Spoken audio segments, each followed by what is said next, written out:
ആരാടാ കൊച്ചേരി? കില്ലർ ജോയ്. അയ്യോ എനിക്ക് മുറിഞ്ഞ ഷുഗർ പിള്ളേർക്ക് കൊല്ലും കൊണ്ട് കൊടുക്കാനോ? കില്ലർ ജോയ്. കില്ലർ ജോയ് കൊണ്ടും വളർന്നവൻ. കൊണ്ടും കൊടുത്തു, അതാ കറക്റ്റ്. കൊടുത്തിട്ടില്ല, കൊണ്ടേ ഉള്ളൂ, അതുകൊണ്ടായി പറഞ്ഞത്. അങ്ങനെ വളർന്ന ജോയി. മേടിച്ച് കിട്ടുമ്പോ മാത്രം ചെയ്തിട്ടുണ്ടെങ്കിൽ ഞാൻ പഠിപ്പിച്ച തവളക്കണ്ണൻ ജോയി ആയിരിക്കും. അയ്യോ അയ്യോ അയ്യോ അയ്യോ അയ്യട മാഷ്. അയ്യയുടെ മാഷല്ല, അയ്യൊരു മാഷേ. അതിനാണ് പാൻഡൂരി കാണിക്കുന്നത്. അഴിച്ചിട്ട് പോകാനിക്കാൻ മുണ്ടല്ല പാൻറ്, അതുകൊണ്ടാ. ഏതായാലും ജോയി നിനക്ക് ഭയങ്കര പുരോഗമനാകും. പാൻഡൂരി പടി നിൽക്കിട്ടിരിക്കുന്നു. ജോയി എനിക്കിതൊക്കെ കാണുന്നതിന് സന്തോഷമാണ്. പിന്നെന്തിനാ കയറ്റിയിടാൻ പറഞ്ഞു? അതല്ലെന്ന് പറഞ്ഞത്. എടാ ഞാൻ പഠിപ്പിച്ച പിള്ളേരെയൊക്കെ ഇടയ്ക്ക് കാണുന്ന എനിക്കൊരു സന്തോഷമാണ്. അത് ശരി.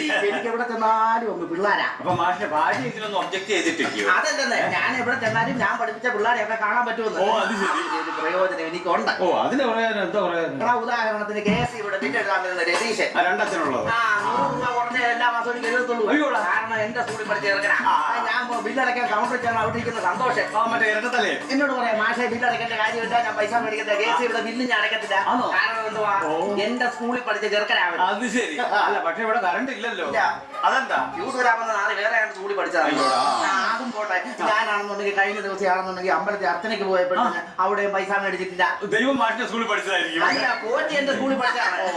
അങ്ങനെ ഒരുപാട് ഇതുകൊണ്ട് ഒരുപാട് പ്രയോജനങ്ങൾ എനിക്കുണ്ടായിട്ടുണ്ട്. ഞാനാണ് ഈ പുല്ലന്മാർക്കൊന്നും 10 പൈസ കൊടുക്കാറുമില്ല. അതിനെന്തോ പറയുമല്ലോ. അല്ല, അല്ല ജോയി, നീ എങ്ങനാടാ എന്റെ ഈ വീട് കൃത്യമായിട്ട് കണ്ടുപിടിച്ചത്? സുഖു പറഞ്ഞു. സുഖു എന്റെ അനിയനായിട്ട് വരും. അതങ്ങനെ സുഖു അനിയനാണ് മാഷിന്റെ? അയ്യോ, നിനക്ക് മനസ്സിലാകുന്ന രീതി ഞാൻ പറഞ്ഞു. പർവ്വത്രയിലെ സുമതിയുടെ ഇളയ കൊച്ചാണ് രമ്യ ഗൾഫിൽ കെട്ടിച്ചിരിക്കുന്നത്. അവിടെ ചേട്ടത്തിയാണ് ബിന്ദു ലാഞ്ചി കെട്ടിയിരിക്കുന്നത്. സുമതിയുടെ ആങ്ങളയായിട്ട് വരും എന്റെ അമ്മാവനായിട്ടുള്ള മൂത്തൻ. അപ്പൊ ഞാനും സുഖുവും ആ ചേട്ടനും അനിയനായിട്ട് വരും. മനസ്സിലായോ? മാഷ് ഇപ്പോഴും സ്കൂളിൽ പഠിപ്പിച്ചോണ്ടിരുന്ന അതേ സ്റ്റൈലാണ്. അങ്ങനെ പറഞ്ഞേ. അങ്ങ് ഒരു പുല്ലും മനസ്സിലാകത്തില്ല. അത് ശരിയാ. ടീച്ചർ അവള് പോയി. എപ്പോ വരും? എടാ അതല്ലേ പറഞ്ഞത്. എടാ ഇവിടുന്ന് 1.5 കിലോമീറ്റർ അകലെയുള്ള സ്കൂളിൽ ചെന്നിട്ടാണ് ഞങ്ങൾ നടക്കുന്നത്. അവിടെ ചെന്നിട്ട് നടക്കത്തുള്ളൂ. അപ്പൊ അവിടെ രണ്ടുപേരുടെ കമ്പെ കുത്തി ചാടിയാന്നോ? അങ്ങനെയല്ലേ പറഞ്ഞത്. ആ സ്കൂളിൽ ചെന്നിട്ടാണ് ഞങ്ങൾ മോർണിംഗ് വാക്ക് ചെയ്യുന്നത്. അങ്ങനെ നടന്നോണ്ടിരിക്കുമ്പോ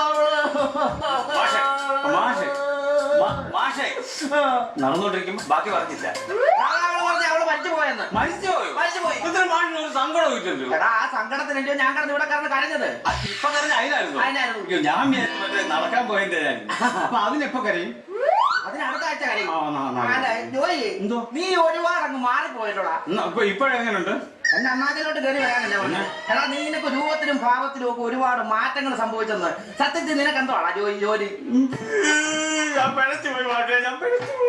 സോമന്റെ അടുത്ത് ജയഭാരതി വന്ന് നിൽക്കുന്നിടത്ത് നിൽക്കാതെ കാര്യം ഉണ്ടോ മറ്റേ പറ. എന്റെ ജോലിയുടെ കാര്യമോ? ജോലി എന്തുവാ? മാഷിനറിയാവോ? ഞാൻ തെറ്റാ ചെയ്യുന്നത് എനിക്ക് നന്നായിട്ട് അറിയാൻ എന്റെ ജോലിക്കാര്യം പറഞ്ഞല്ലോ. ജോലിക്കാര്യം പറയണം. അച്ഛൻ പോയ പിന്നെ എനിക്ക് ശരിയായ വഴിയിലൂടെ നടക്കാൻ പറ്റിയിട്ടില്ല. അച്ഛൻ നിന്റെ ഗൂഗിൾ മാപ്പ് പഠിച്ചോണ്ടാണോ പോയത്? എല്ലാ ജോലിക്കും അതിൻ്റെതായിട്ടുള്ള മഹത്വമുണ്ട്. ചെയ്യുന്ന ജോലി കൃത്യമായിട്ട് ചെയ്യുക എന്നുള്ള അവർത്തിന്റെ കടമ. അങ്ങനെ ഞാൻ എന്റെ ശിഷ്യന്മാർക്ക് പറഞ്ഞു കൊടുത്തിരിക്കുന്നത്. ഉദാഹരണത്തിന് കഴിഞ്ഞ ആഴ്ച ഭരണിക്ക് പാൻറ് മേടിക്കാനൊക്കെ ഞാൻ പോവാൻ. ഭരണിക്ക് കാലില്ലല്ലോ, പിന്നെ പാൻറ് ഇടുന്നു. ഭരണി ഉത്സവത്തിന് പാൻറ് മേടിക്കാൻ എനിക്കാണെ പാൻറ് ഇല്ലല്ലോ. ഞാൻ നോക്കുമ്പോ സുഖം വരുന്നു. പാൻറ് ഇല്ലാതെ നോക്കിയാൽ സുഖം വരുമോ? പാൻറ് ഇല്ലാതെ സുഖം ഓട്ടോഷായി വരുന്നത്. അപ്പൊ അവൻ അങ്ങോട്ട് വന്നപ്പോ ഞാൻ ഓട്ടോഷായി കയറി ആ കടയിൽ പോയി ഇറങ്ങി. ഓട്ടോഷായ്ക്ക് പൈസ കൊടുത്തില്ല. 3 ഷർട്ടും പാൻറ്റും അതൊക്കെ എടുത്തു. ആ കടയിൽ ഞാൻ പൈസ കൊടുത്തില്ല. ടാക്സി വിളിച്ചിട്ട് വീട്ടുമുറ്റത്ത് വന്ന് ഇറങ്ങി. അവിടെ ഞാൻ 10 പൈസ കൊടുത്തില്ല. കാരണം എന്തുവാ, ഈ പുല്ലന്മാരെയൊക്കെ ഞാൻ പഠിപ്പിച്ചതാ. അവന്മാർക്ക് പൈസ കൊടുത്തില്ല. പക്ഷെ അവന്മാർ എനിക്ക് പൈസ തന്നു. മാഷിന്റെ ഈ പിശുക്കത്തര കാരണം അവന്മാർക്ക് ജീവിക്കാനൊക്കത്തില്ല. അതുകൊണ്ട് മാഷിന്റെ കാലം തന്നെ ഓടിക്കാൻ കൊട്ടേഷൻ എടുത്തിട്ടാ ഞാൻ എനിക്കറിയാം പിള്ളേർ പോലും ഇല്ലാത്ത. അത് കുഴപ്പമില്ല. അപ്പൊ